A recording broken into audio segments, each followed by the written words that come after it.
Okay, I'm back once again with this is going to be a pre recorded stream. This is originally supposed to have been one uh, very long live stream on the video Nasties and the debacle that surrounded that whole thing. I discovered last night as I was doing the live stream that it wasn't going to work because it was over 3 hours before I got through with the actual top 39 that had been prosecuted during the video nasties issue. And so I had originally planned to do a second live stream to cover the ones that were not prosecuted. But then I thought, well, let's just do a pre recorded stream. I'll put that out there for those of you that are interested in hearing about the others that were not actually prosecuted um, but were considered to be on the Video Nasties list at one time or another. Um, Feel free to check this pre recorded stream out.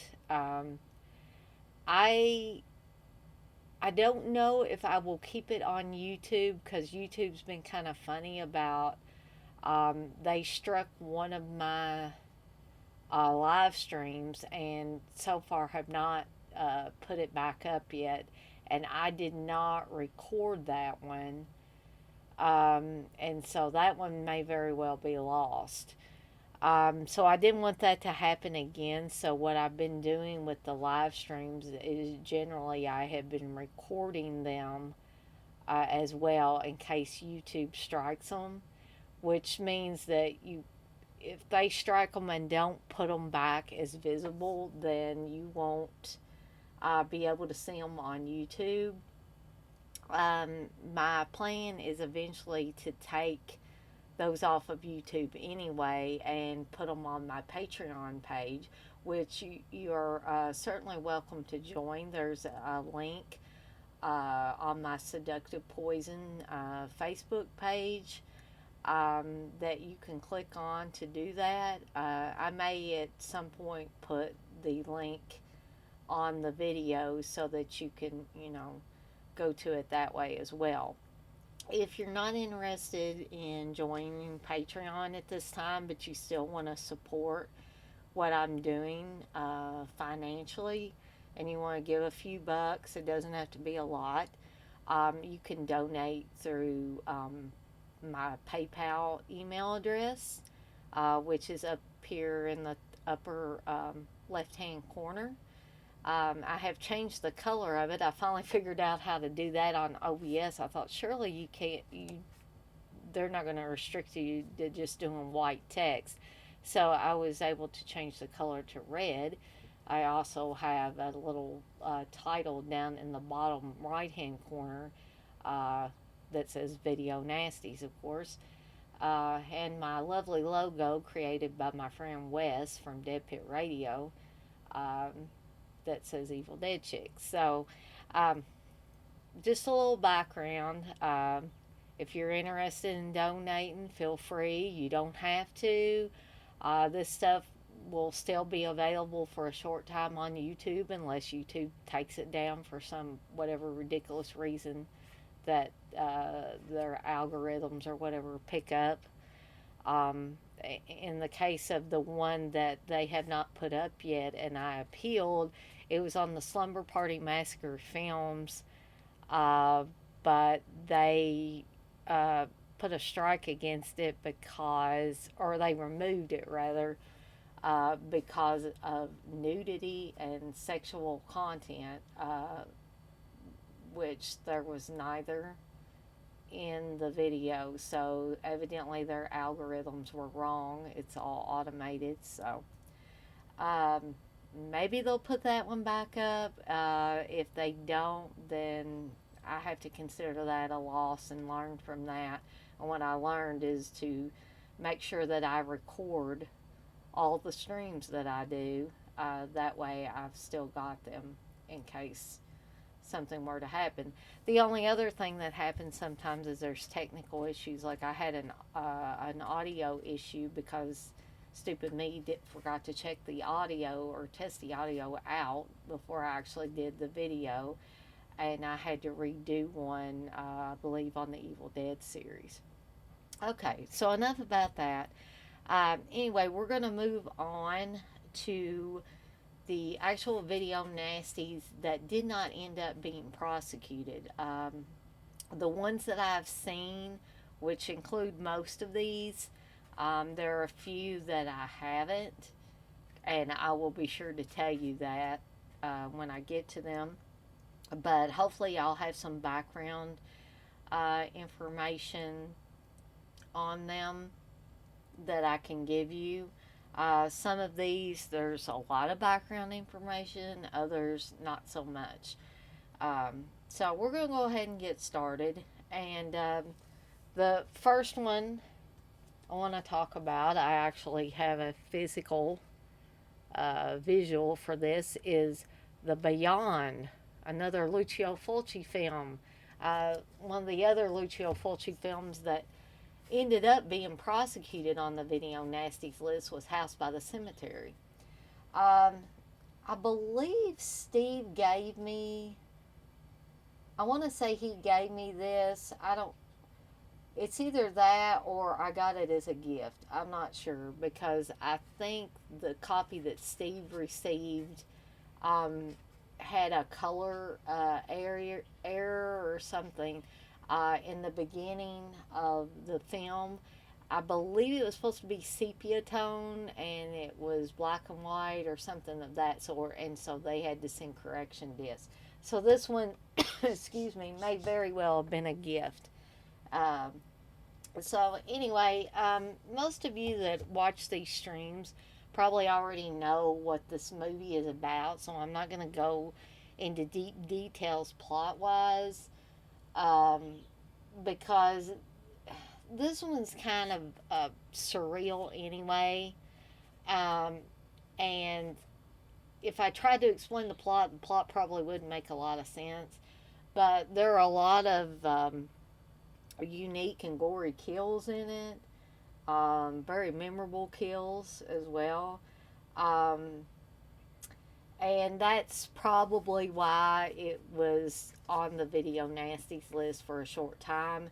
It was not actually prosecuted. It was released with approximately 2 minutes cut in 1987, and then it was re-released uncut in 2001. It also was released under the title Seven Doors of Death. That's the title that I originally saw this film under, and I did not realize that it was a Fulci film at that time because the pseudonym was used.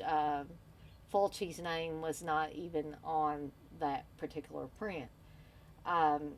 And besides changing the name of the film was heavily edited. Of course, I didn't know that at the time, and so I was really thrilled to be able to watch it under the Beyond title. And the film, like I said, was heavily edited to tone down the film's graphic murder sequences, and it also had a new musical score.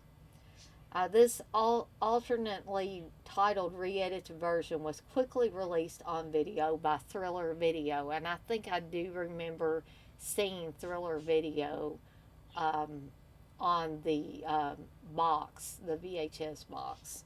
I believe I rented it under Seven Doors of Death, which is pretty sad that I ended up renting a heavily edited version of the film. Okay.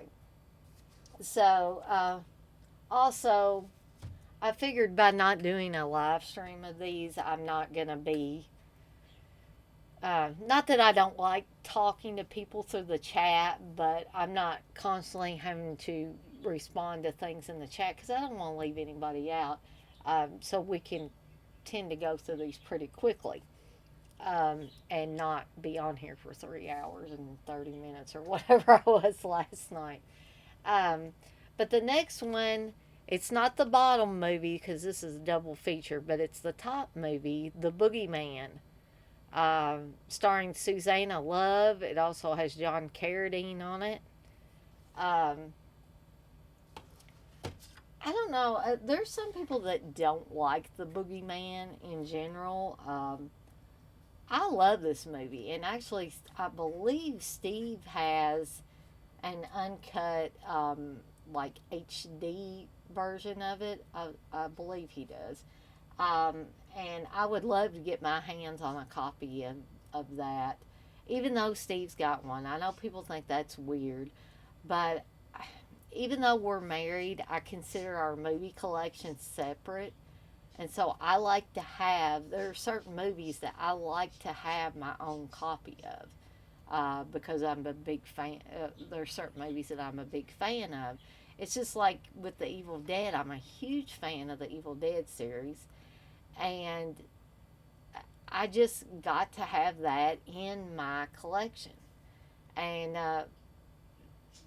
generally, Steve doesn't get a lot, he doesn't, double, triple, quadruple dip like I have with the Evil Dead series because he likes it, but I don't think he's as huge a fan as I am. But anyway, back to the Boogeyman. Um, I think the Boogeyman has some unique kills in it. Um, I like the style of it. Um, some people don't like the director Uwe Lamel's films in general. And I think some of the films he made later on in his career um, weren't as good. But the Boogeyman, especially, was a highlight for me as far as Lamel's films are concerned. Um, and it basically the basic plot is uh, a childhood boogeyman. I mean, these children see their mother with a boyfriend, and I think they, in the children's mind, that this guy is doing something bad to their mother because there's a stalking on his face, and he just looks creepy and evil, and he is not a very nice guy, but he's not really hurting their mother, but I think they think he is. But the two children end up, the boy especially gets tied up to the bed so he won't bother the mother and the boyfriend while they're having sex. The little girl is left to her own devices. I mean, she's told to go to bed. She goes back to the bedroom, but she feels sorry for her brother who's tied to the bed, so she takes a big butcher knife and cuts the ropes and lets him go. He takes the butcher knife, kills the boyfriend, and I'm guessing at the time that he kills the boyfriend's evil spirit goes um, into a mirror. Um, and then when that mirror ends up getting broken, the evil spirit of the boyfriend is set loose to wreak havoc on people. Um, so it's got a supernatural element to it, but like I said, I think there's some pretty good kills in it. There's one kill where um, there's a couple on the beach, and they go to the car, and it after the killing happens, the boyfriend gets killed first. Then the girl comes to the car to see what's taking him so long, and ends up getting pushed into the boyfriend when he already has like a blade or something coming out of his mouth, and they just smack together. It's I know it's kind of creepy me saying that's cool, but it was one of the cool, unique kills in this movie. And I'm well adjusted enough to know that it was fake, and it's all special effects and all that. Um, and then the other couple that's still on the beach think that they're kissing because that's what it looks like. But otherwise, really they're dead and hooked together with this blade. Um, and I believe that's because a piece of the mirror gets uh, on the bottom of the little boy's shoe. Um, who is the son of the little girl that's grown up now. Um, and it's reflecting, and I guess somehow the spirit gets out of that piece of glass and wreaks havoc on the people on the beach. But and there's another funny. I mean, it seems funny to me anyway. A funny kill. The the house that the little girl and boy used to live in when they were kids. Another family has moved into it, and once the mirror gets broken in the house, because they still have this freaking mirror in their house that was there when the kids were these kids were little, and they've still got it. I guess they thought it was cool because maybe it was antique or something. But anyway, um, once it gets broken, um, it the supernatural evil boogeyman guy is able to go around the house, and it makes one of the sisters in the house stab herself in the throat with scissors. Then you have the little brother that's, being the typical creepy, annoying little brother, and he sneaks up where he can look in the window and see his sister. I guess he's hoping he'll see some boobies or something. And, or he's just wanting to scare her, one of the two. But he doesn't realize his sister is already dead with the scissors in her throat. And he opens the window and sticks his head in it and goes, Boogeyman! And then the window goes down on the kid's neck and breaks, and it's just like, Boogeyman! you know. And I know this is creepy of me to say this, but it is always makes me laugh when that particular kill happens, because it's just so. I mean, it's so ridiculous.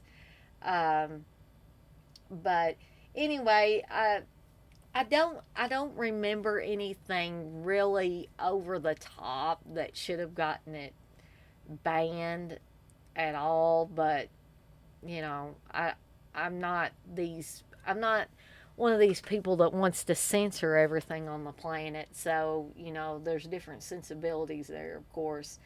But the Boogeyman was released with 44 seconds cut in 1992, and then it was re-released uncut in 2000. And again, this all of these on this list were not prosecuted. Okay, so the next one, I don't have a physical copy of it, but there is a Blu-ray from 88 Films for Cannibal Terror. This is one I don't recall watching, and I don't recall any of the reviewers really liking it when they talked about it on the Video Nasties documentary. Um, I don't think it was a very good film. Some of these on this list are not well made films anyway. They're super low budget. Um, but I'm kind of intrigued by it, mainly because it's on this list. And I would like to see it at some point. You can see that somebody's probably photoshopped this sticker on it that says "Video Nasty." I just thought that was pretty cool, which is why I used this image for it. You can see the typical um, what somebody believes that cannibal would look like. And it looks like they're chewing on some entrails or something down there.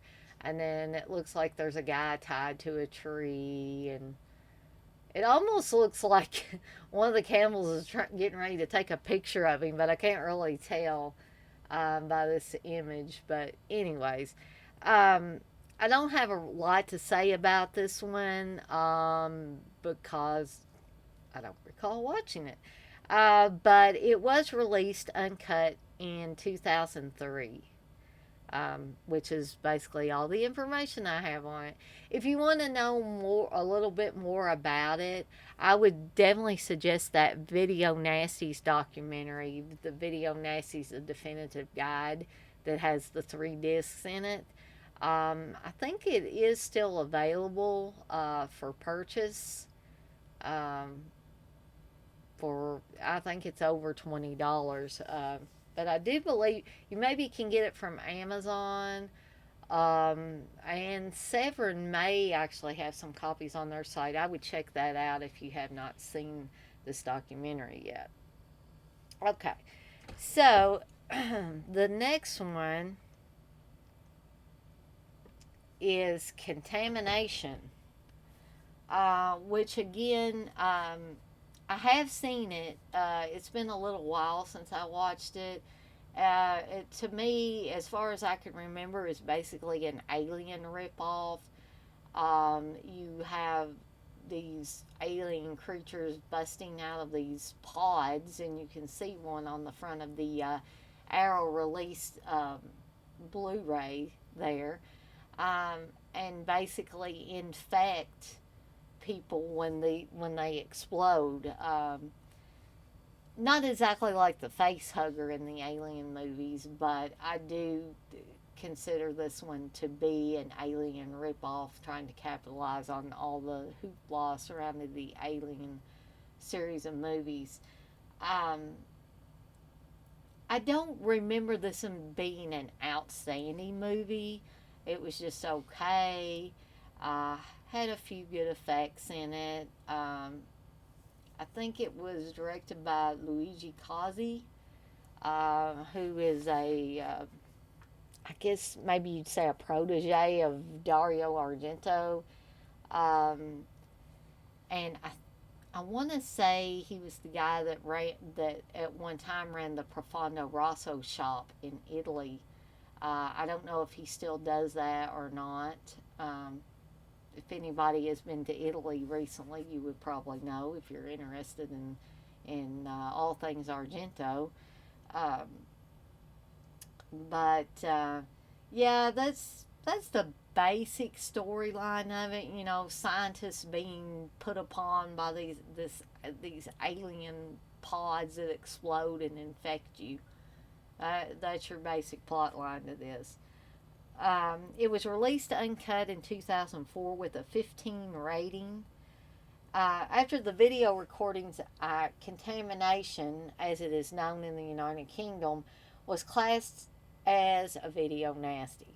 Specifically, the film includes graphic depictions of human bodies exploding violently in slow motion. I remember the exploding, but I don't remember it being particularly violent or particularly realistic. So, as well as the grisly remains of such explosions.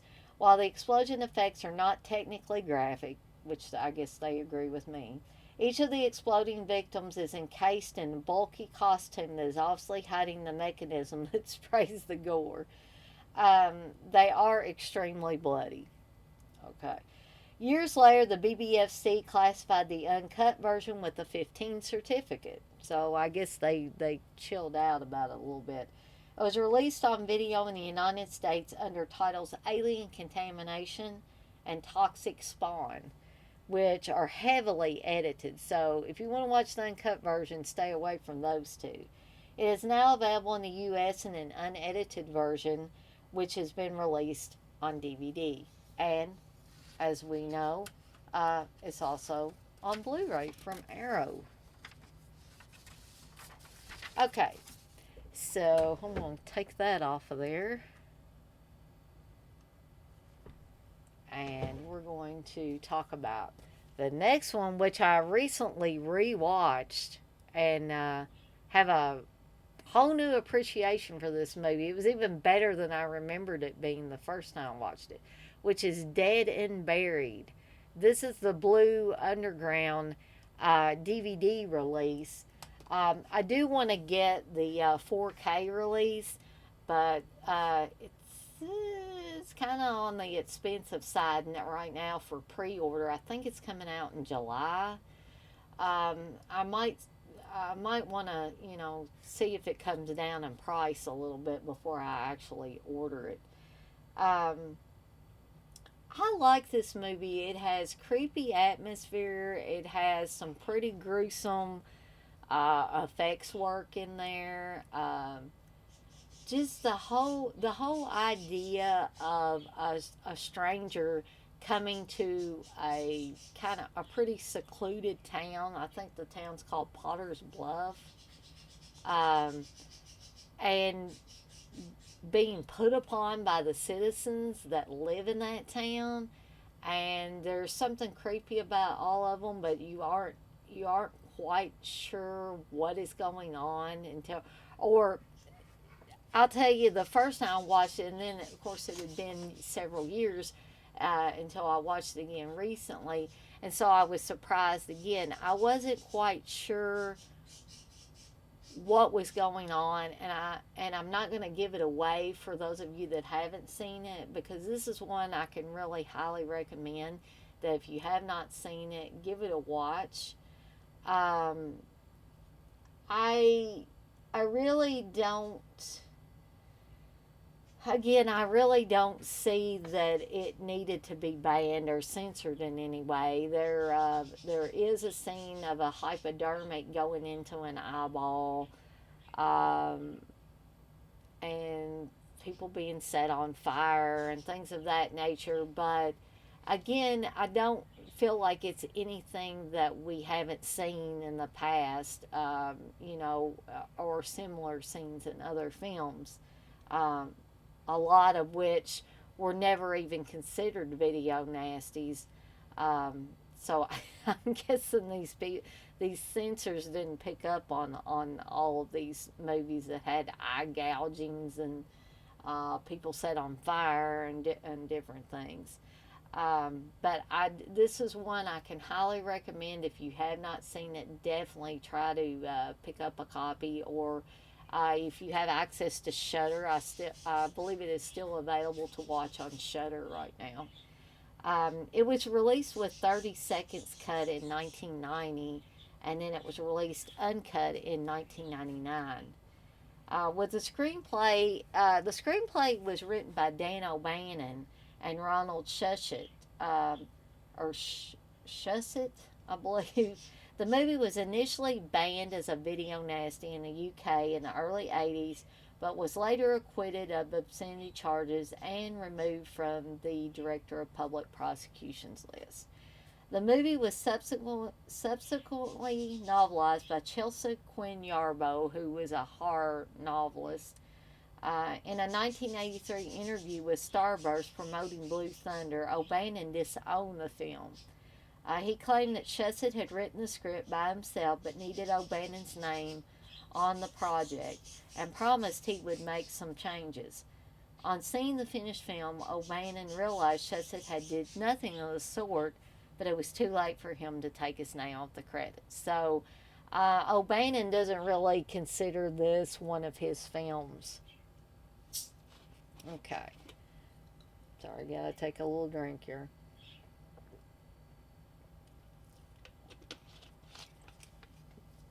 Okay, so moving right along to our next one, which is Delirium. And this is the Massacre edition that you're seeing the picture of here.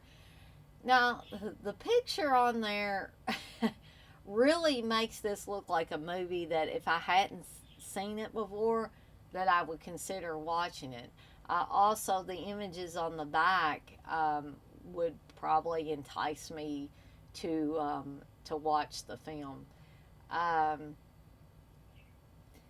but the reality of it is, this is not a very good film. Even Steve has said it's not a very good film, and I believe he and I have watched it in the last year or so.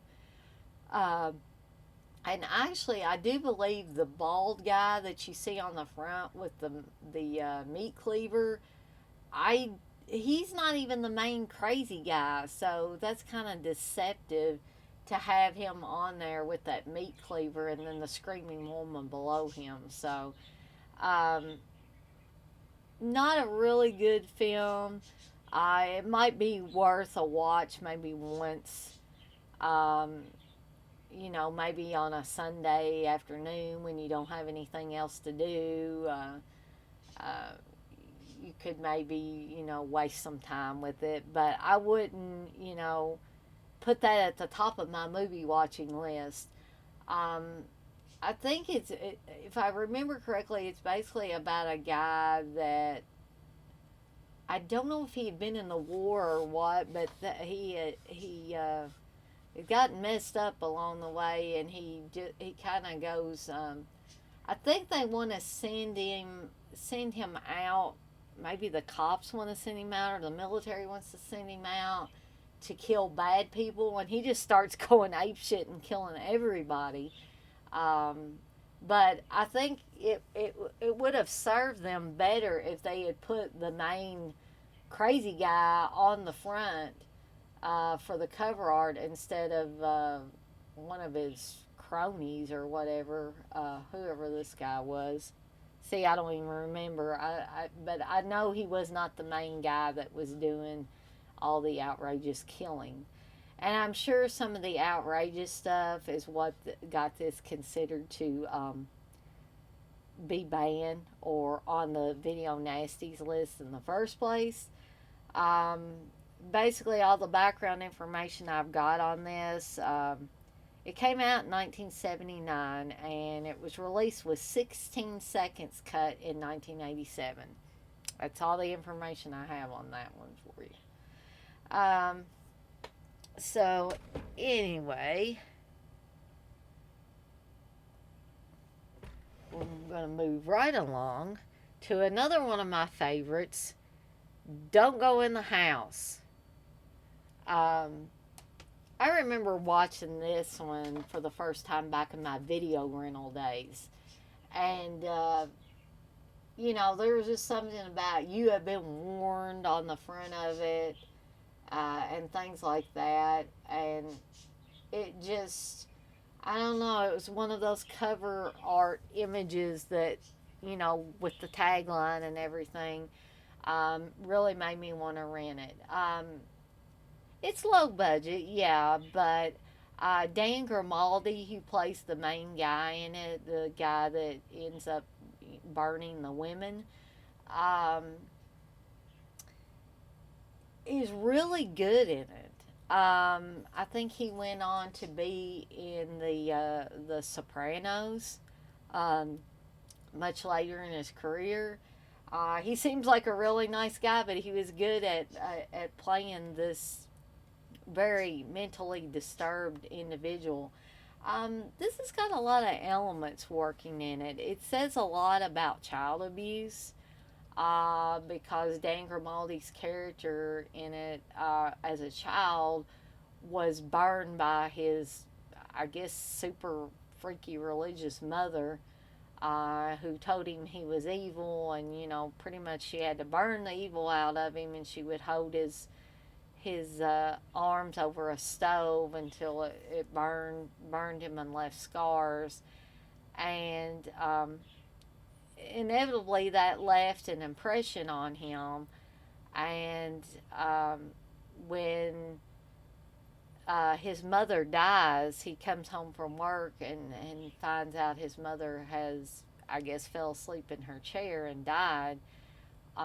He just really can't deal with it, and he keeps her body, but he's like, once she's dead, he's like, I'm free, and he does kind of like a kid would do when the parents are away or whatever. He's jumping on the bed, and his bedroom is decorated like a little boy's bedroom. It's like he never grew up. Um, and eventually, I guess he ends up wanting to bring home some women to keep his dead mother company because he's kept her corpse. He keeps her dressed, has her dressed in different clothes and everything. And of course, he lives in a secluded area, so people aren't really gonna be coming to their door every day to check on uh, he and his mother. So, um, for whatever reason, something snaps after the death of his mother, and he um, offers to take a woman at a flower shop home, but then comes up with a ruse that he's got to stop off at his house because his mother's sick, and would she mind? And it sets up a whole thing where he ends up knocking the woman out and then hanging her up in this looks like a metal room that he has created. And he also has a flamethrower, uh, blowtorch like thing, and he ends up burning her alive in a spectacular death scene that was probably the reason why um, this was considered to be a video nasty at one time. Um, and I love the unique way that they set up this shot. I have never heard of any shot of a burn being shot this way. Um, and I think they did it with mirrors. And so it actually looks like the flames are burning this young woman when there really no flames touched her. Evidently, there were no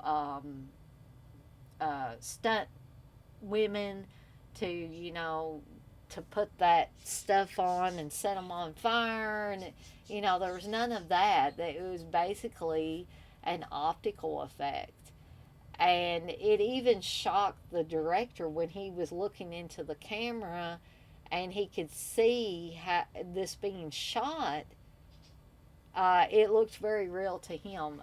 It's probably one of the most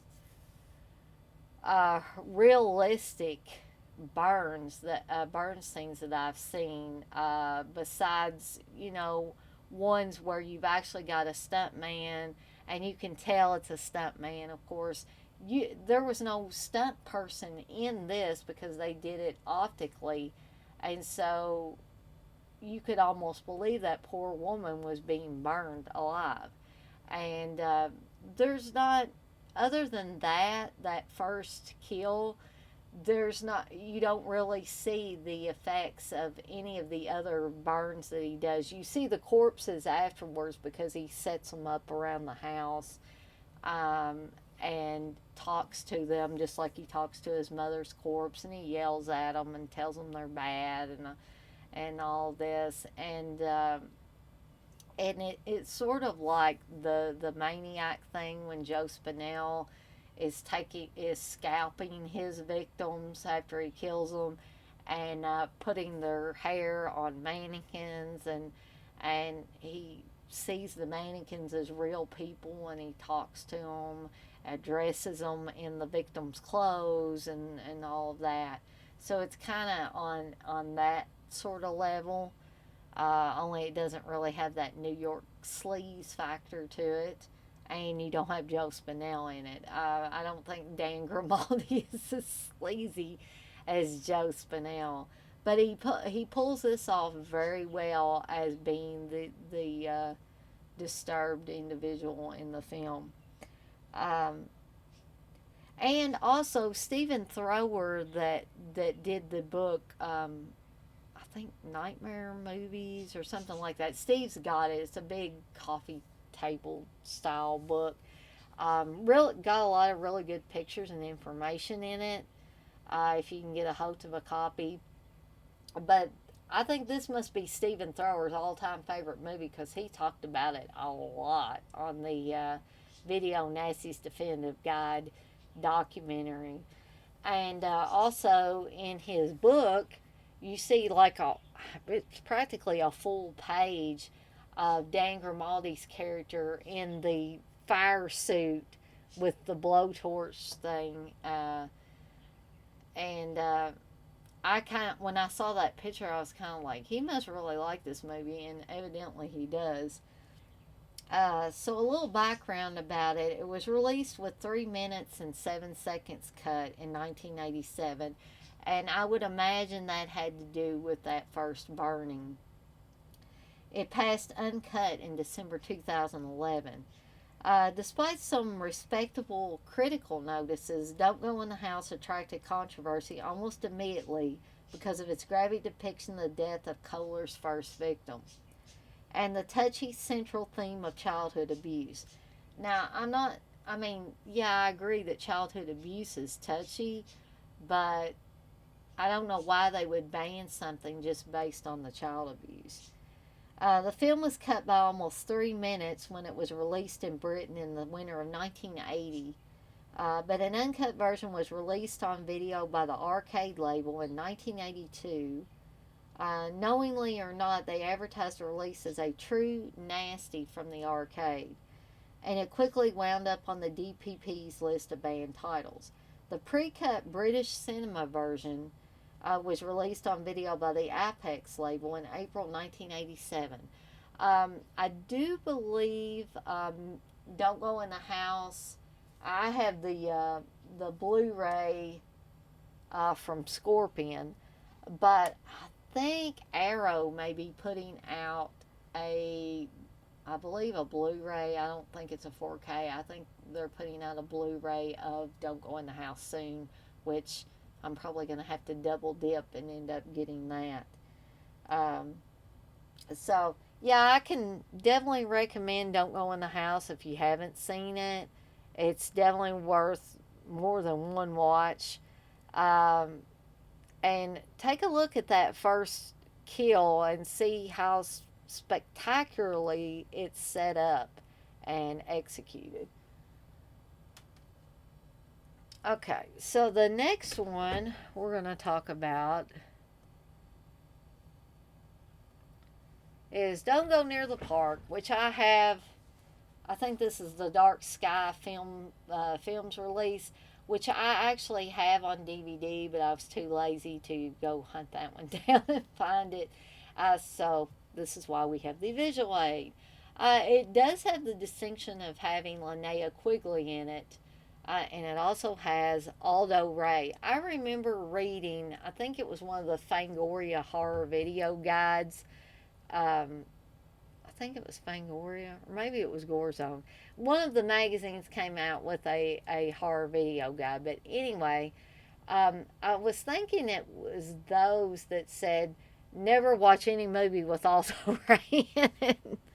Which there have been a few Aldo Ray movies that are quite awful. And I can't recall this one being a particularly great movie. I think maybe I got it, maybe because I'd heard it was a video nasty at one time, maybe because it has Linnea Quigley in it. I don't know. Um, but it's basically a brother and sister are cursed, and I guess they have to kill and consume humans to be able to survive. But I think they're stuck in this park, hence the title Don't Go Near the Park, because the people that end up going to the park end up becoming food for this brother and sister. Um, but again, I don't remember it being a particularly good film. Can't remember anything outstanding about it. I don't really know why it was on the Video Nasties list at all. There's not a lot of background on it other than it was released uncut in 2006. So if you want to watch it for the Linnea Quigley aspect, great. But don't be expecting a really good movie. And I don't think Linnea Quigley's in here the entire movie or anything. So I think it's a pretty small role. Okay. So, moving right along is The Dorm That Dripped Blood, also known as Pranks.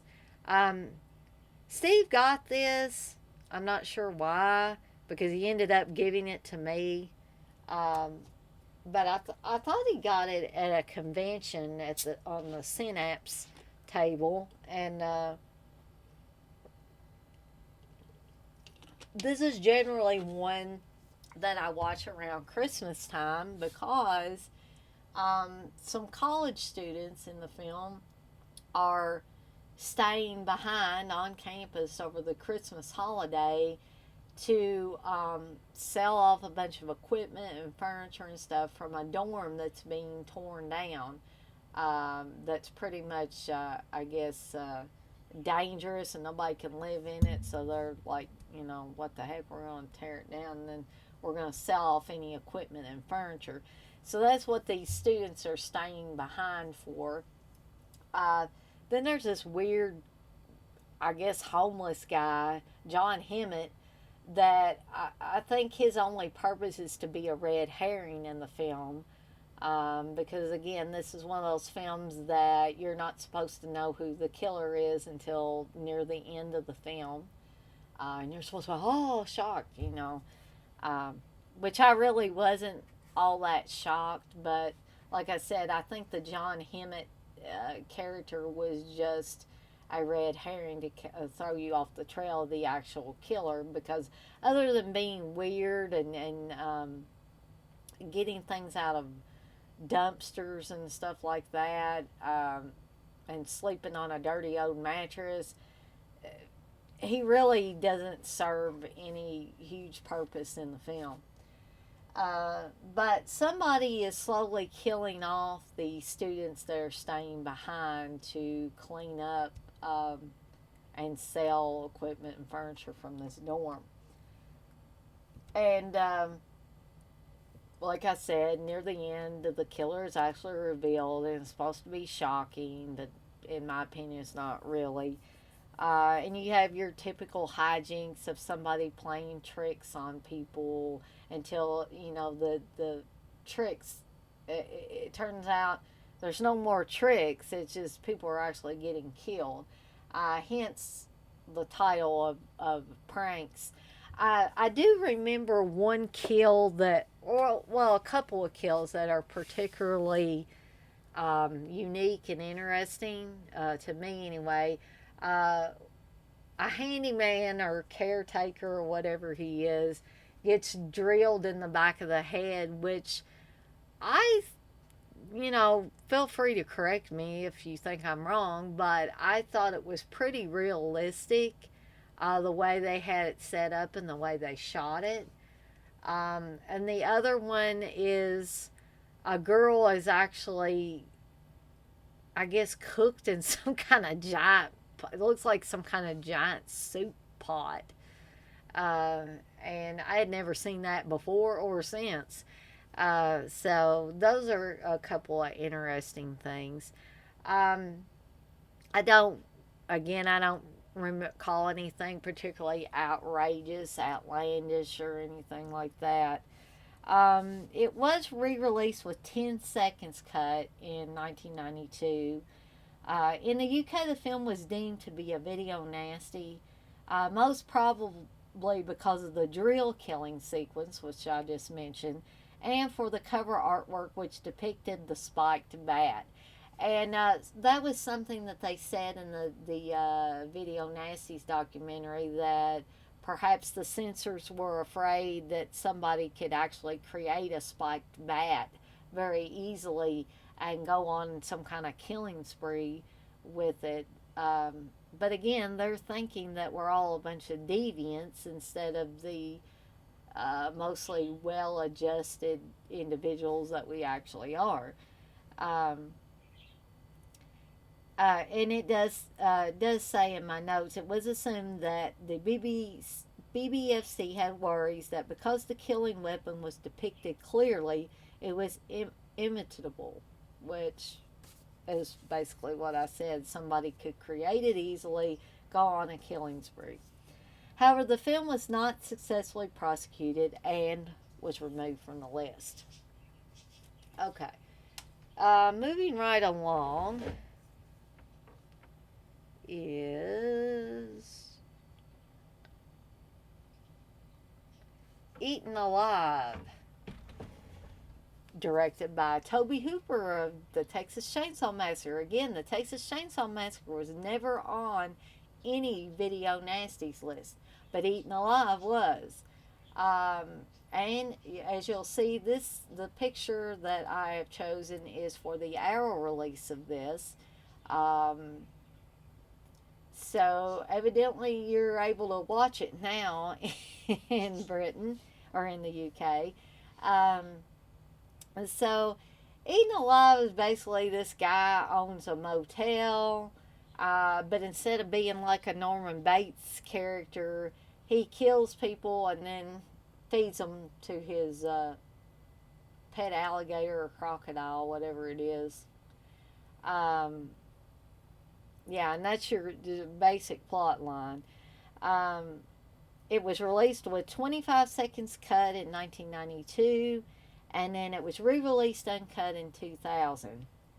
The movie was one of the so called video nasties in the UK during the early 1980s. The movie was not successfully prosecuted for obscenity. Mary Whitehouse, who we've mentioned before, took a personal objection to this movie, but I can almost guarantee that the woman did not watch it. So perhaps they thought by the title Eaten Alive that it was one of those nasty cannibal films. I don't know.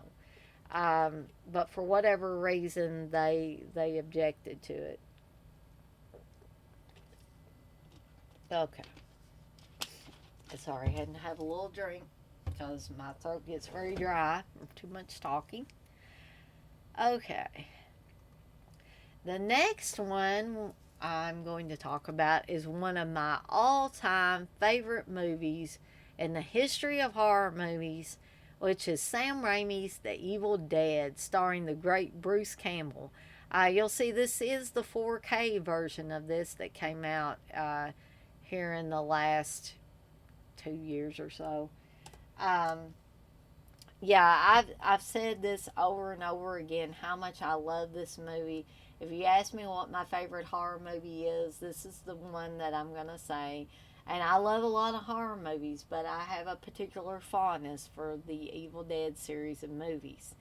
And as you'll notice, my email address, my PayPal email address is evil.dead.chick1976 at gmail.com.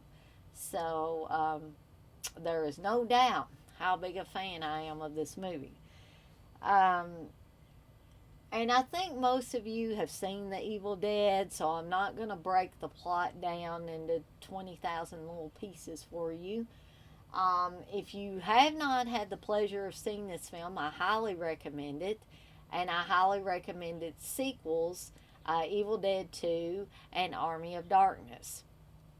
So, yeah, it was released with approximately 2 minutes cut in 1990, and it was released uncut in 2001.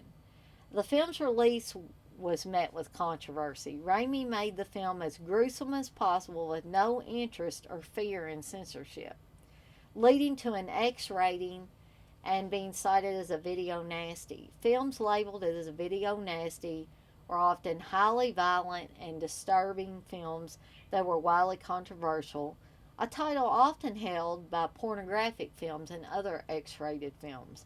While The Evil Dead was not pornographic, and trust me, it's not pornographic in any way unless you count the tree rape scene of Alan Samwise as pornographic, it was considered one of the most violent films of its time, and censors had issues with the film's content, which impacted some of its commercial potential. The film was called the number one nasty because while it was labeled as a video nasty, it was also the year's best-selling video release and the most notorious film on the list. Along with Cannibal Holocaust and I Spit on Your Grave, writer Bruce Cowan described The Evil Dead as one of the most notorious splatter films, and I don't really consider this a splatter film. If anything, I guess it's more of a possession film than anything. But this guy called it a splatter film.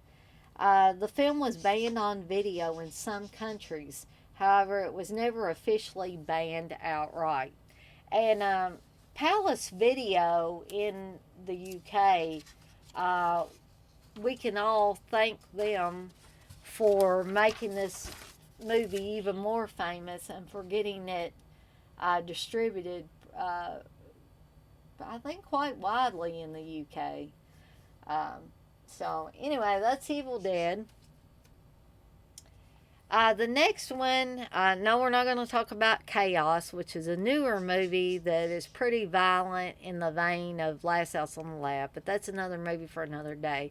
The one we want to talk about is Don't Look in the Basement, which is done by S.F. Brownrigg, and all of his movies seem to have that really creepy, desolate atmosphere. Sort of reminds me of the look of the movie Axe, which was also on the Video Nasties list at one time. Um, and I don't know, there's something creepy to me in general about mental patients. So, the basic plot of this is a nurse goes to an asylum or mental hospital where the doctor is very progressive with the patients and allows them to act out fantasies, and hopefully this will help them get well quicker. Uh, Unfortunately, it backfires and someone ends up getting murdered with an axe prior to the nurse getting there. When the nurse does get there, she's introduced to Dr. Masters, who invites her to spend some time with some of the other patients. In that way, it's kind of set up like an anthology film, which it's not, but it's sort of like the anthology film Asylum, where she does end up spending time with several of the patients who they were actors, but they were damn good actors, because I could almost imagine that these were actual mental patients. They were that good in the film. And for a film from 73, I think this is a very great feat to be able to get that type of performance from any actor. Um, so I highly recommend this one, really for the creep factor. I mean, there were times when I got goosebumps and chills up and down my spine just watching it, just from the atmosphere. Not from anything gory or, an axe murder or anything like that. It was just, I guess, S.F. Brownrigg's ability to tell a frightening story without, depending on gore. So, which is another reason I don't remember this being particularly gory. The axe murder, possibly, and there was a little bit of blood splashed around in places, but I don't remember it being exceptionally gory. Um, but it was released uncut in 2005 with a 15 rating, and that's basically all the background I have on that one. Okay, so moving right along is another one that I don't recall watching, which is called Frozen Scream. I think the background is that these scientists are doing experiments on people, or maybe experiments on the dead, and it kind of backfires on them. This evidently was distributed by Intervision. It came out in 1975. Evidently, there's been no UK re-release of it, so for you people in the UK, it might be a little hard to get your hands on unless you've got a friend somewhere that could get you that outside the UK and send it to you without it being accosted by the customs agents. Yeah, that's basically all I can tell you about it. I can't really recommend or not recommend it. Um, I actually want to run it down for myself. It may be one that Steve has somewhere. I do want to watch it, just like I said, because I'm intrigued about it. Um, but I would imagine there was probably no reason no reason that this film should have been censored or banned in any way. Okay. Um, moving right along is another Toby Hooper film, The Fun House. Um, I've heard, two schools of thought on The Fun House. Some people really, really like it. Some people really, really hate it. Um, and just think it's a lousy movie or a ridiculous movie in general. Um, I really like it. I'm in that camp. I I thought the characters in it were well drawn out. Yeah, you got some stereotypical characters in there. Um, but basically, these two couples go to a carnival and then decide they're going to spend the night at the fun house. Um, I guess they just thought that was a cool idea. I don't know. Um, and maybe it would have been if not for them seeing the murder of the fortune teller by a deformed individual who turns out to be the deformed, demented son of one of the carnival barkers. Um, and he during a lot of the movie the individual is wearing a Frankenstein mask, so that when you have the reveal of what this creature actually looks like, it is like a disgusting animalistic looking thing that's drooling and yeah, it's pretty shocking.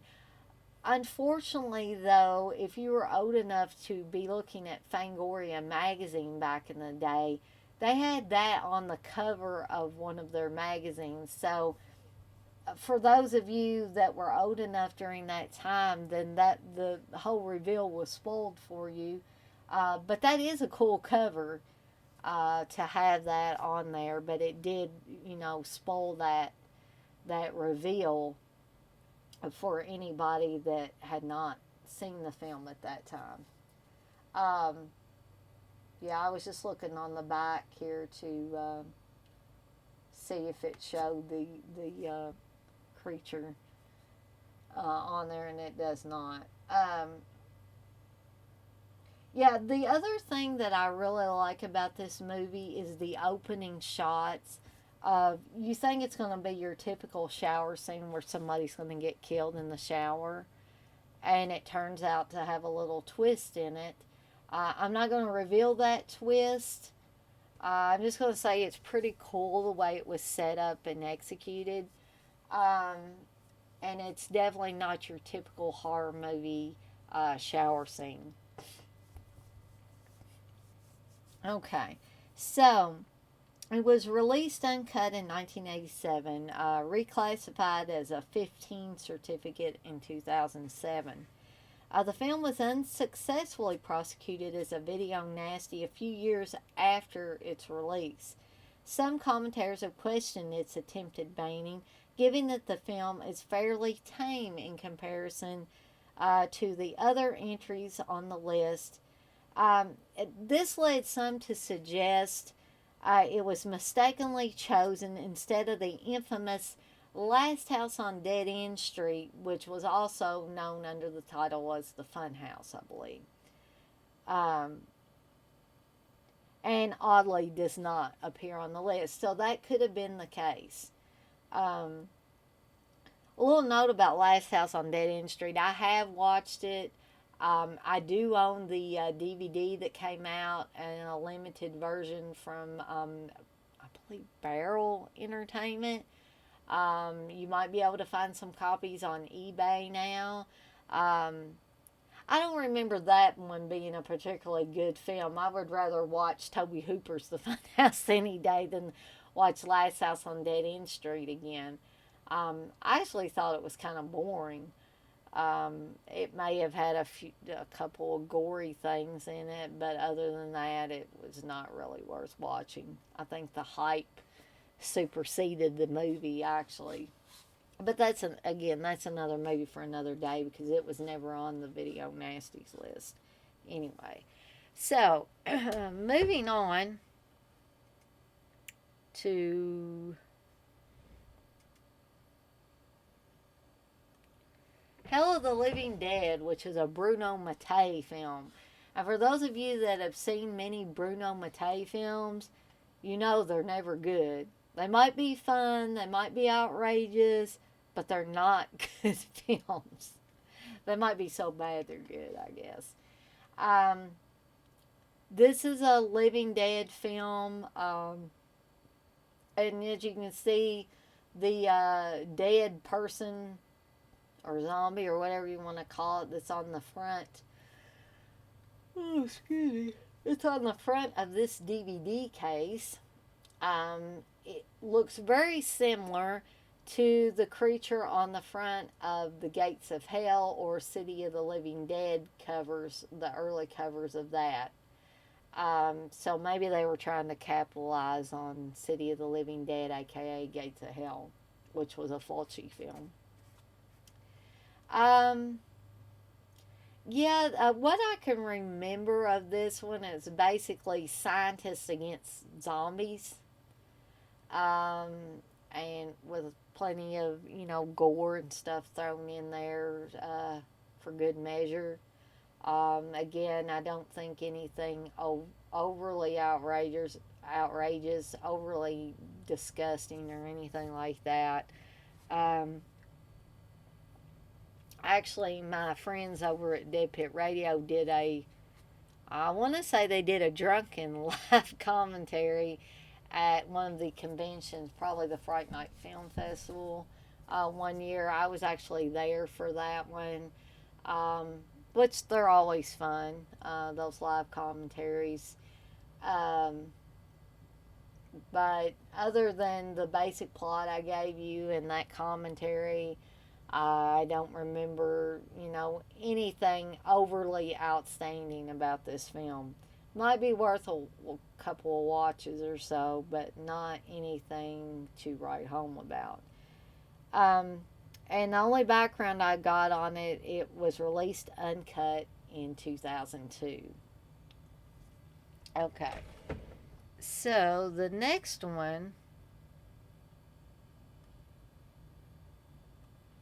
is Human Experiments, which I honestly don't recall watching this one, but just seeing the trailer for it on the Video Nasties documentary and hearing stuff about it. Again, although Ray's in this one as well, but also Ellen Travolta, John Travolta's sister, is in this, and I believe Ellen Travolta was in Grease. I want to say she was a waitress on Grease. So this is going to be like, I don't know if she's actually one of the prisoners that they're doing experiments on, but I'm just very intrigued and want to watch this movie just to see what it's all about. And basically what I do know about it is it's these evil people are doing experiments on prisoners, basically, and I can't remember if they're just regular prisoners or they're in a mental hospital. So I'm going to have to track this one down to be able to watch it again. This one might be one that Steve has that I can watch. This one has had no UK re-release. So you guys in the UK may have a little bit of a difficult time running this one down if you want to watch it. Although it was listed on the first video nasty list that was issued by the DPP on July 4th, 1983, the film was never prosecuted under the Obscene Publications Act and had originally been given an uncut, now defunct, X rating by the BBFC for theatrical release in 1979, which is the year it came out. Okay, so moving right along to another film that I do not recall watching, but I kind of want to watch it. Called Drop Dead Dearest. It's also known as I Miss You Hugs and Kisses. And it stars Elkie Summer, which is interesting to me. It says, a bizarre love, a strange death, a brutal truth may never be known. And I think the basic plot of this is a guy's wife is murdered and he's the prime suspect. And it's, I mean, just based on that, it sounds almost like it's a Lifetime movie of the week or something, or one of those ABC movie of the weeks. It just doesn't sound like one that would even be considered to be on any kind of video nasty list. But it came out in 1978 and it was released with 1 minute 6 seconds cut in 1986. And again, I'd like to watch this one for myself just because I'm curious. I'm curious about it because of the title, because it's got Elkie Summer in it, and I'm kind of wondering why they would even consider banning or censoring this movie. Okay. So, moving right along to the next film, which is Sacrifice, also known as Deep River Savages, and also, I believe, The Man from Deep River. I don't think I have seen this one. I thought at one time I had seen it under the title Man from Deep River, but I'm not really sure. My friend Wes got me a Cannibal box set, and I can't remember if that one is included on there or not. So I may have to go back and take a look at that and see if it is. But I really don't remember this image. I would think that image would stick with me, the one that's on this poster of this guy tied up, and it looks like he's got darts in him, and there's something around his head. And yeah, I would think if I had seen it, I would really remember that. I think it's considered another one of the cannibal movies, which is more than likely why it ended up on any kind of list where they would consider censoring it or banning it. And it is actually listed as being the first cannibal film. Man from Deep River is also notorious for several scenes of extreme violence and gore, which is standard for the genre. It was released with 3 minutes 45 seconds cut in 2003. Though several scenes of torture and cruelty are present, its inclusion of several on-screen slaying of animals. Here we go with the real animal cruelty, which I definitely am not a fan of in any way, shape, or form, tends to land the film in hot water with censors all over the world. A large amount of the film's notoriety comes from its inclusion in the UK's list of video nasties, films that the Department of Public Prosecution's DPP deemed obscene. Though it was rejected for cinema release and certification by the BBFC in 1975, it was still able to make it to a video release under the title Deep River Savages. When the DPP compiled the video nasties in 1983, Deep River Savages made its way onto the list. In 1984, the Video Recordings Act was instated by the British government, and Deep River Savages was banned from the UK in its entirety, largely due to the real animal killings. In 2003, Deep River Savages was again brought before the BBFC. It was passed with a certificate of 18 after being cut by nearly 4 minutes to remove all animal cruelty present. Ironically, despite all the controversy surrounding the film's UK release, Man from Deep River was passed with a simple R rating by the MPAA. So, evidently, they didn't have problems with the animal cruelty, which is pretty sad. Because any real animal cruelty, I don't consider that censorship.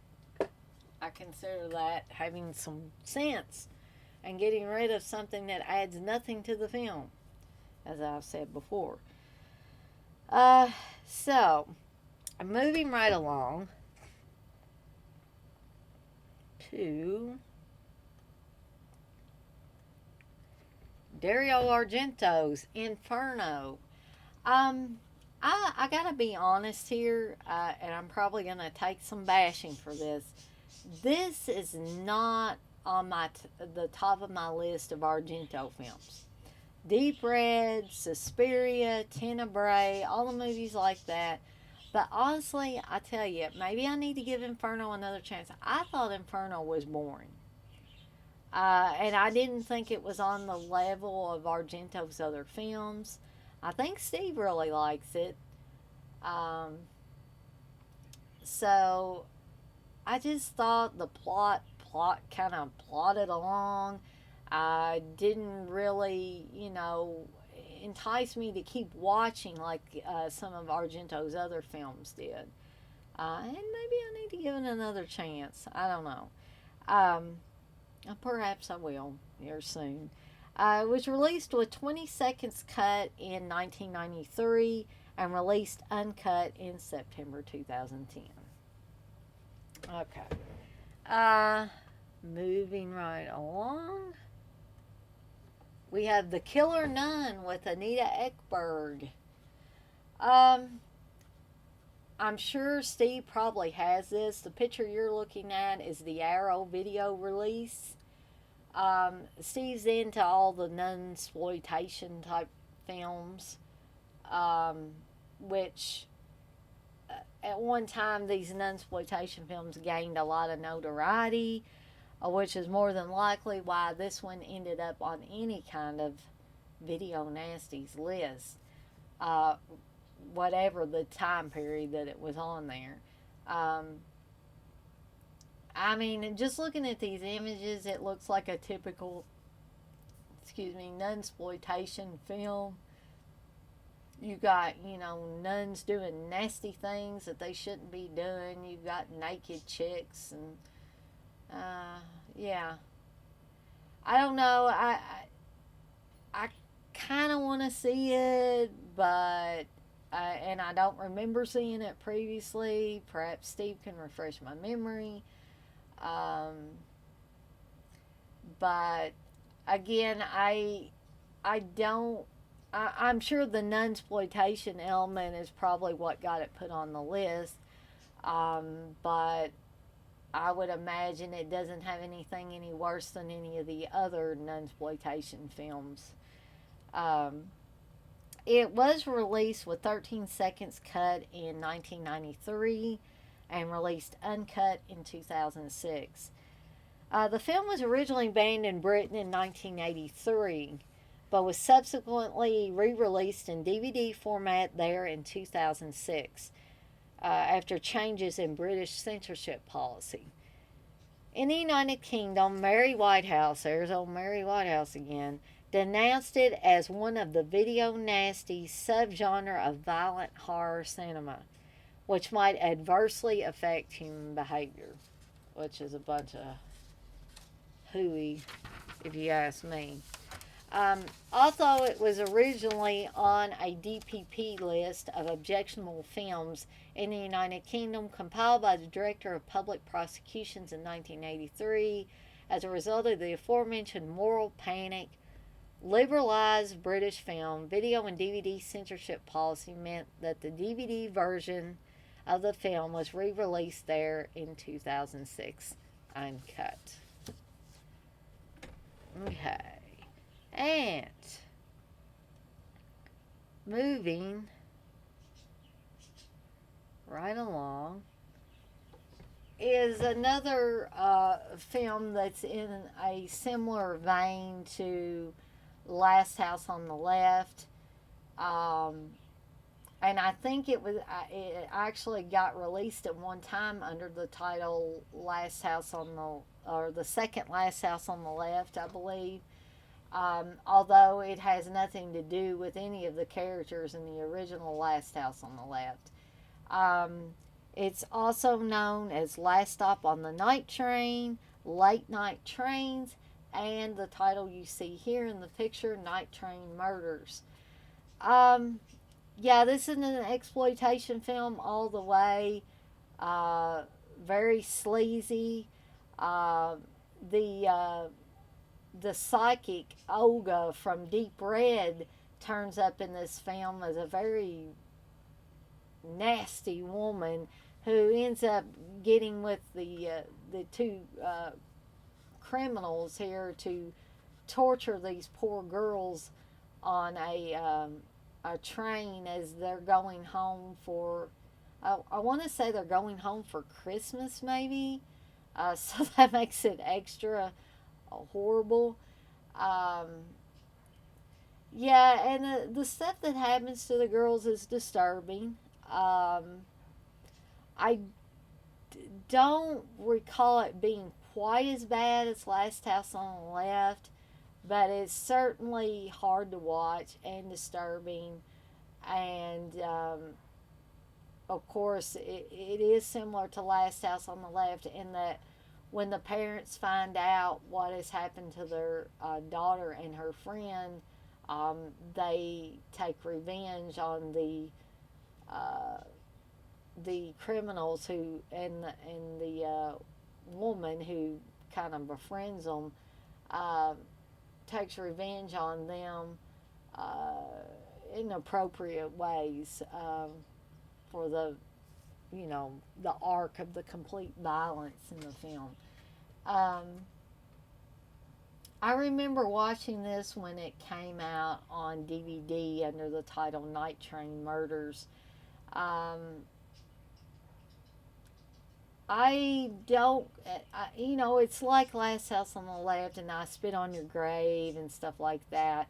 It's not one that I want to watch every day or every week or anything like that. It's, maybe every few months or once a year or maybe once every 2 years. Um, it's not a fun film. Some of these horror films you watch for fun. Others, there is no entertainment to the film. It's just very, very dark and disturbing. Another film that's like this that's not on the list, but Henry Portrait of a Serial Killer is a very disturbing film. Very gritty and realistic looking film. Michael Rooker is great in the title role. He really has you believing that he's this sick individual. Um, and there's a home invasion scene in that is quite disturbing. But the movies like Night Train Murders are in that same vein. They're not feel good movies, but do I think they need to be censored or banned? No. It was released uncut in 2008. The film was rejected by the BBFC when submitted for cinema classification in the UK in 1976.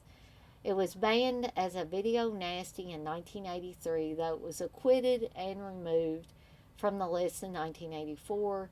It did not get a full release until 2008 when it was finally passed uncut and distributed on DVD by Shameless Screen Entertainment, which I believe is a UK video distributor. Okay, so moving right along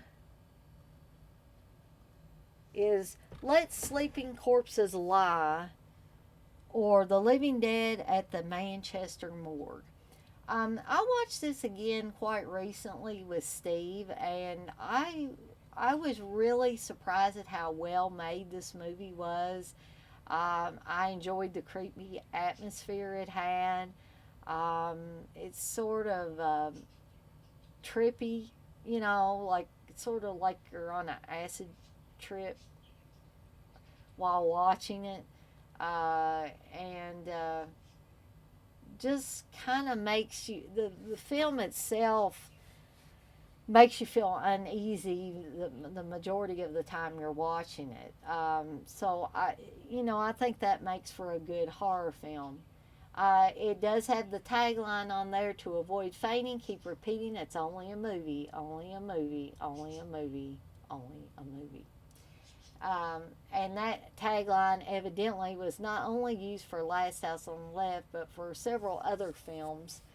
Um, and let me tell you, when you see that on the box art for a VHS or DVD or even for a poster, if you're a fan of these types of movies, that's definitely going to make you want to watch it. Um, it passed with 2 minutes pre-cut in 1985. It was re-released uncut in 2002. While there are claims that a scene in which a zombie eats an eyeball was filmed, no such scene exists in any surviving print of the film. According to the liner notes of the Blue Underground DVD release, during the scene in which Craig is eaten, the female zombie reaches down toward Craig's eyeball, but before anything happens, a seemingly sloppy edit cuts to a long shot of all the zombies feasting. It is part of the DVD Stephen Romano Presents Shock Festival, which was released on January the 8th, 2010 in the United States. I do believe Steve has a Blu-ray of this film. And I would, after talking about it again, I actually want to go back and rewatch it, so I may ask him if we can watch that film again. Okay, so that's Let Sleeping Corpses Lie. Oops. Sorry about that. A little technical error. Moving on to Sergio Martino's The Mountain of the Cannibal God. You can see this is the shameless release of this, and you can see Ursula Andrews topless, being smeared with something. Maybe some kind of oil or honey or something like that. I don't recall watching this one, but I do know that Ursula Andress is in it, and also Stacy Keach is in it. So you've got some big names that are in this movie that was once on the video Nasties list. This is actually a Shameless Fan Edition release. It was also I was thinking it was under a different title, maybe Slave of the Cannibal God or something like that. Probably the having cannibal in the title more than likely got it lumped in with other cannibal films, and that's why it was put on the list. Mountain of the Cannibal God was released with 2 minutes 6 seconds cut in 2001. The uncut European print shows scenes of gratuitous animal violence. There we go, back to the animal violence again, which more than likely also contributed to it ending up on a Video Nasties list. This includes a monitor lizard being gutted and a live monkey being devoured by a python. Again, not needed, doesn't add anything to the film. So, yeah, don't need it. Director Sergio Martino admits he only tacked these on at the distributor's insistence. And I don't think this is a lie, because I've heard other directors say the same thing, that they really didn't want to put these in their cannibal films, the scenes of real animal cruelty, but were kind of forced into it by distributors. Okay. Now, moving right along is another one of my favorites, which is Night School from the Warner Archive Collection. You know, a little side note about the Warner Archive Collection. I really don't understand this whole thing about these made to order Blu rays. Just let a distributor have them and have the license for a while and distribute them. I don't know if Warner Brothers is just trying to capitalize on these things, but just make a full release of them. Don't make them made to order. This is ridiculous. But they did Night School, Killer Party. I think they did Bad Ronald. There are several movies that they did like that. And actually, the Perfect Strangers television series with Bronson Pinchot and Marklyn Baker on it. At the later, like the first and second seasons, they came out regular. Now all the seasons after that, because I waited forever for more seasons to start coming out. When they start coming out again, bam, Warner Archive Collection. It's like, why? I don't know. But anyway, on to information about Night School.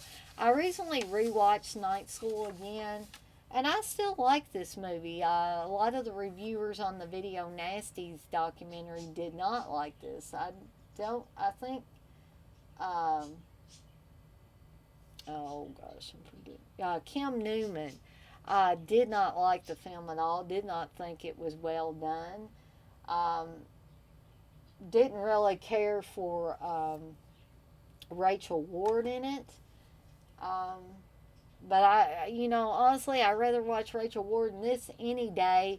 Plus, maybe have a double feature of Night School and The Final Terror with Rachel Ward than ever watch The Thornbirds. Because I absolutely hate that movie. That was a movie that my parents watched a lot. And they loved it, but, I never did. But whatever. I like this movie. I think it's interesting. Maybe it doesn't have a really interesting killer in it. But I thought that the way that the people were generally beheaded in the movie, and then their head ends up in some kind of liquid in a bucket of water or whatever. And I just thought that was a different take on, the slasher film in general. And I'm not going to tell you who the killer is in case you haven't seen this. But I highly recommend it. I enjoyed it. Is it the best slasher film out there? No, it's not, but it's not the worst either, in my opinion. It was released with 1 minute and 16 seconds cut in 1987. Though the film is less graphic in its violence than many films of the slasher genre, Night School was still denounced by critics upon release. In England, it was known as Terrorize and was a video nasty. And this, the title of Terrorize ended up, resulted in me almost, watching it almost right after I'd watched it under the title of Night School. And I thought I thought Terrorize was a different movie, and I started watching it, and I was like, wait a minute, this is Night School. And so a little bit of confusion right there. But again, I highly recommend it if you haven't seen it. And even if you have, maybe give it another watch. If you didn't like it the first time around, give it a second chance. But I'm not sure what's on my DVD case here. Sorry for cleaning that off there. Okay. But the next one is Butcher Baker Nightmare Maker with Susan Terrell and Jimmy McNichol, Christy McNichol's brother. Bo Svensson is also on it as a really sleazy cop who may or may not be homosexual. I'll leave that up for you to decide. I mean the character, not the actor. This film is definitely sleazy. Has a little bit of an undercurrent of incest in it. it seems like the weird aunt is trying to get into her nephew's pants all the time and doesn't want him dating girls, and and then to top it all off, he's got a cop that thinks he's homosexual and thinks he's killing people. And this was also under the title of Night Warning as well. But I honestly, I like the Butcher Baker Nightmare Maker title better. I just think it's more creative and kind of more creepy.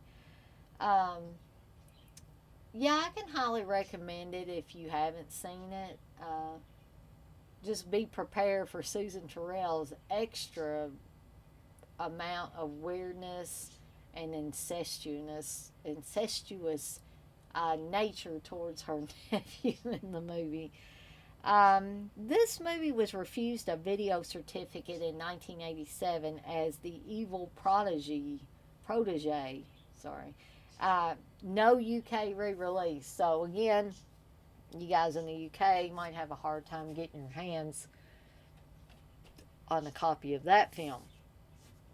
Okay, so the next film is another one that I don't believe I don't recall seeing it, but I kind of would like to after seeing the trailer and hearing it discussed on the Video Nasties documentary. It's Possession, starring Sam Neill. Um, it says Inhuman Ecstasy Fulfilled. So I'm not really sure if what's happening is all in this woman's mind, or some creatures being manifested because she's inhibited sexually. I don't know, but it says on the poster: is it desire or violation, devotion or bondage? Your hidden fears will be aroused. Um, and you can see there's a R rating on that as well. Um, the scantily clad woman on the cover or on this poster probably didn't help its cause. And you also notice that her hands do not look human, or the hands that are embracing her do not look human. Um, so, Possession was released uncut in 1999. The film was also very controversial when first released and heavily edited for distribution in the United States. After an initial limited theater release in the United Kingdom, Possession was banned as one of the notorious video nasties, although it was later released uncut on VHS in 1999. It gradually developed a minor cult following among art house aficionados. Now, I don't know, just looking at the trailer and stuff, if I would consider this an art house film or not. Um, some people consider Driller Killer an art house film. So, but I would want to give this one a try before, I make up my mind about it, about whether I like it or not, because I can't really say if you like it or not with most films unless you have watched it. Unless it's really not something that you're interested in completely and would never watch it regardless. So, moving right along is Boogie Man 2. The sequel to Boogie Man is on this list as well, from 1983. Now, for me, Boogie Man 2 holds the distinction of another film similar to Silent Night, Deadly Night 2, which includes most of the original film in the sequel. So, if you've never watched Boogie Man, you could watch Boogie Man 2 and get all the benefits of Boogie Man, the first Boogie Man, and the additional stuff in Boogie Man 2. From what I remember about this, it's been a long while since I've seen it. The main character from the original film ends up making her way to Hollywood, where they're, I believe, making a horror film about the events that happened in the first film. And I think she's there basically to visit a friend, but she ends up trying to convince the director of the film about her life, pretty much, that that supernatural evil entity from the mirror is still around, and more craziness and killings ensue. Um, it was released in re edited form with additional footage in 2003. And that may have been at the time that they or added the footage from the original Boogie Man movie. I'm not really sure. Okay. So, moving right along to a film that I purchased in the last year or so, The Slayer. You'll notice this is the Arrow release, so you guys in the UK can get your hands on a copy of The Slayer. Um, I don't know what the best way to describe The Slayer is. Um, it's marketed pretty much as a slasher film, but I think it has supernatural and creature or monster aspect, uh, demonic possession, all kinds of things mixed in there. Um, but I enjoyed it. It's not the best film in the world, but I just thought it was a fun little watch, and probably will watch it again soon. Um, yeah, I think the basic plot is this woman crazy? Is she having nightmares, or is this stuff all really happening? Um, it was released with 14 seconds cut in 1992 and re released uncut in 2001. The film has been released on VHS and DVD format. The Slayer was released in the U.S. on double feature video format by Continental Video. Remember those guys? Alongside another feature, Scalps. It was cut by 5 minutes or so in order to make room for the second feature. But all of the gruesome scenes and the violence are intact. Oh, excuse me for a second.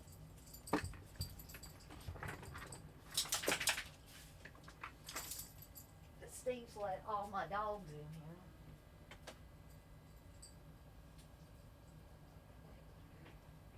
I'm almost done.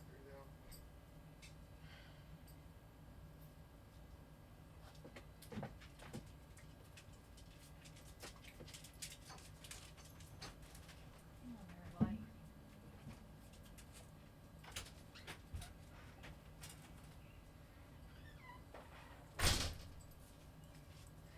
We did, Darcy.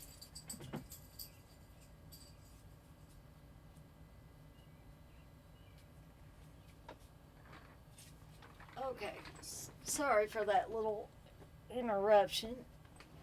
I had to take care of my dogs. Um, okay, the film has never been made available on DVD in the U.S. Um, hence, that's probably why I have the Arrow release. In the UK, the film has had several releases. The film appeared on the video's Nasty list in October of 1983, but was dropped by April of 1985. Before that, the film was released on VHS, uncut by Vipco. Until it was banned in the UK, it received another release in 1992 by Vipco with 14 seconds cut by the BBFC. But in 2001, the film was released again by Vipco for the first time on DVD and was passed uncut by the BBFC. The same DVD version was released in 2010, uncut by Cornerstone Media. But it is only the outer packaging that is new. The disc is from Vipco's release. The extras include trailers and filmographies. Both DVDs have an aspect ratio of 4:3 full screen, which generally I don't like. But this is a Blu-ray from Arrow, so if you want to see this in all its glory, definitely pick up the Blu-ray from Arrow. Okay, pardon this another interruption here.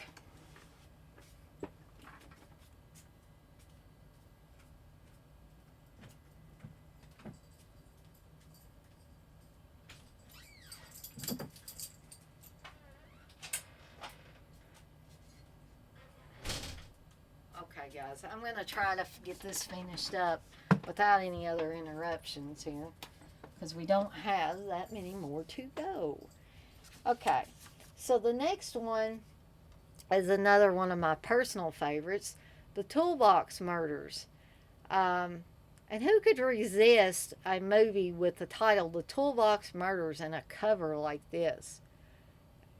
And that's actually the former porn actress, I believe her name is Kelly Nichols, on the front there with her boobs partially showing. Yeah, who has a very interesting scene and interesting death within the film. I won't go into great detail about that because that might get us kicked off YouTube. But anyway, I like the Toolbox Murders. It's a little bit hokey in places, but overall I liked it. And it has the warning: what he does to your nerves is almost as frightening as what he does to his victims. And they don't really try to keep the killer hidden for very long in the film, but I'm not going to reveal it just in case some of you have not seen the movie. It does have Cameron Mitchell in it, Anita Corsault, I believe, who was one of Andy Griffith's girlfriends in the Andy Griffith Show. Marianne Walter, who is that's the actual name of the adult film star Kelly Nichols, and former child actress Pamela Ferdin is also in this movie. So, chock full of well, maybe not genre regulars, but movie and television regulars, I should say. This is the Blue Underground Blu-ray release of this. Like I said, I highly recommend it if you have not seen it. Some interesting kills in it, and it does try to make you think that this really happened, which I don't think it did, or at least not in the way it's depicted in the film. And so it came out in 1978 and was released with 1 minute 46 seconds cut in 2000. The film was one of the video nasties of the 1980s and was banned in the UK from 1982 to 2000 by the BBFC. It was released later in 2000 with 1 minute 46 seconds of cuts on DVD by Vipco in the UK. To date, there is no current uncut UK release. So, you poor guys in the UK, you're going to have to get with your friends, I guess, in other places that might be able to get a copy of this for you if you want to see it uncut. Okay, so the next one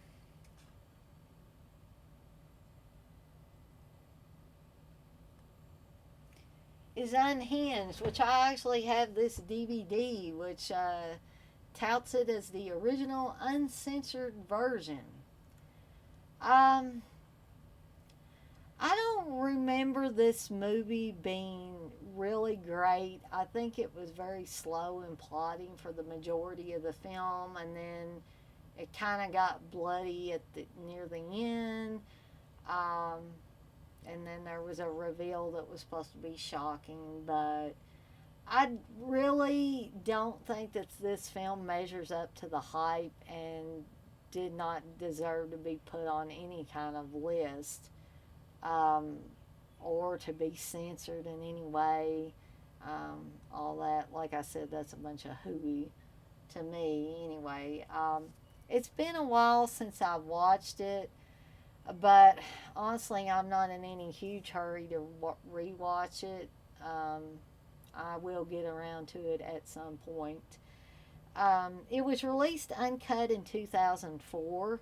It is perhaps most notable for being among the United Kingdom's 72 video nasties, which led to an expanded role for the British Board of Film Classification. Gave people more jobs, yay. Following its release in the United Kingdom, the UK Director of Public Prosecutions retroactively banned it, placing Unhinged on its list of 72 video nasties, which violated the Obscene Publications Act as amended in 1977. Unlike other films on that list, the film's few murders were suggested by sprays of blood rather than explicitly depicted and featured few scenes of nudity. So there you go. Okay, and moving right along is, no, we're not going to talk about bad dreams this time, but we are going to talk about, if I can point to the right thing, visiting hours. This is a Screen Factory double feature. Bad Dreams is a good movie, I will tell you that, but also so is Visiting Hours. Has Michael Ironside in another creepy, demented role. Pretty much a slasher film. Don't recall anything overly unsettling or gory or, any more than any other film that I've talked about. It was released with approximately 1 minute cut in 1986.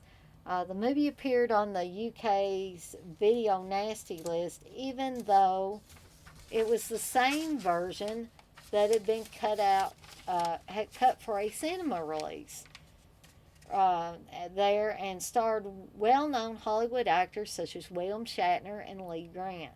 Despite this overt censorship, the uncut version was broadcast by ITV in 1989.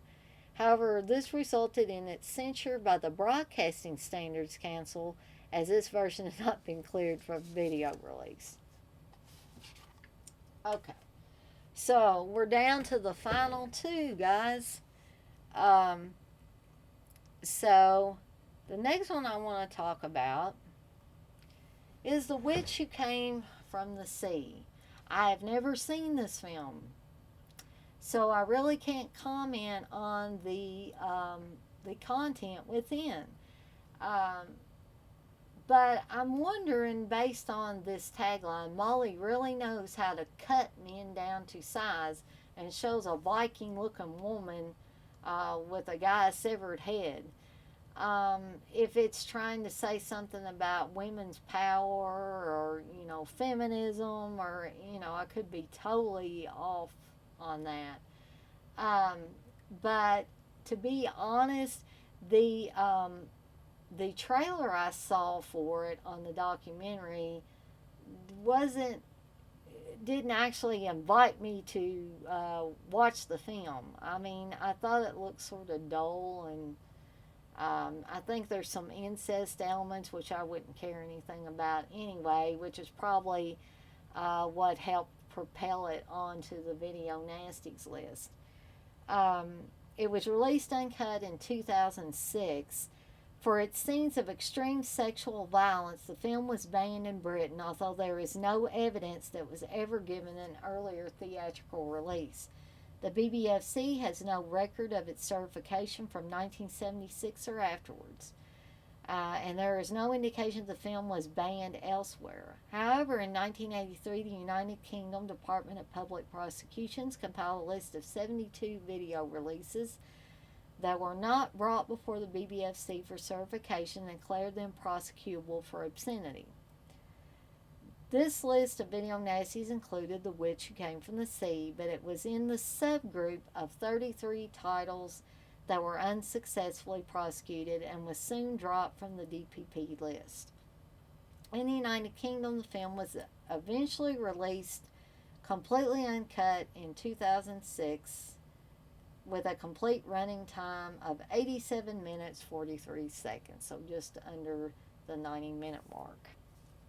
Okay, and maybe I'll get around to watching that. Again, I'll ask Steve if he has a copy of it that I can possibly watch.